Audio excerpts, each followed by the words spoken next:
The bunny hop is a fundamental skill, and it's going to really open up the next level to your riding. It allows you to get off jumps, drops really nice and slowly, and by using good technique, getting up and over obstacles whenever you need to.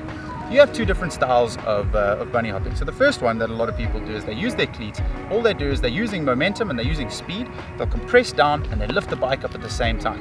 The only problem with this is your weight is straight up above your back wheel. So anytime you're lifting up, and if you put your back wheel down into the face of an obstacle, all your weight's above that and you end up smashing your back wheel.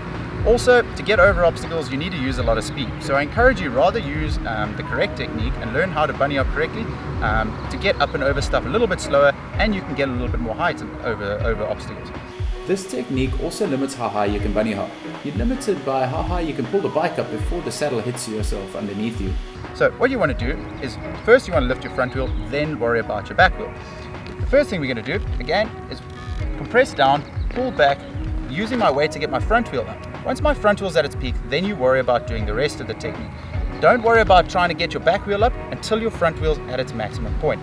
When my front wheel's all the way up like this, I'm now standing off my legs, I'm standing up and forward. I'm not trying to stand, throw my hips directly forward, I'm trying to stand directly up. So I'm trying to get my weight up. Once my front wheel's at its peak, I'm standing up with my legs, and in the exact same motion, I'm doing that back wheel sweep with my feet. So I'm pulling back and up with my feet, I'm sweeping back up to get that back wheel up. The last step of the bunny hop is about your wrists. So when your front wheel's at its max like this, and I'm sweeping with my back wheel, my wrists are rolling forward. That just allows the bike and helps pick that back wheel up just to complete the motion. Ideally, what you want to do is try bunny hop and land with your wheels at the same time. At first, if you're landing back wheel, front wheel, it doesn't matter.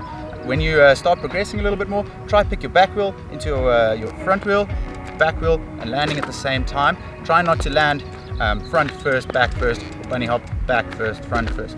Try to land with your wheels level. It's just a good form of control when bunny hopping. Notice the difference between the two techniques and how the rider applying correct technique is able to get quite a bit higher than the rider just pulling up.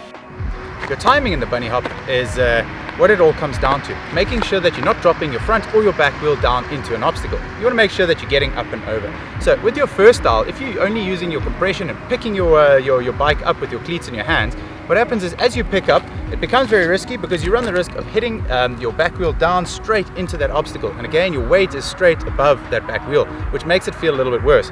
And again, you need a lot of speed to get over stuff. So what you want to do is make sure that when you're coming over, your front wheel's lifting first. So making sure that it's coming over. When your front wheel's at its peak, use the reference, use something, practice on logs, cones, make sure that you're trying to get up and over something. When your front wheel's at its peak, that's when you worry about the rest of the motion. As I'm coming through, when I'm about here is when I'm starting to worry about getting my back wheel up. I'm then doing that roll with my wrist and sweeping with my feet, using my momentum to get over.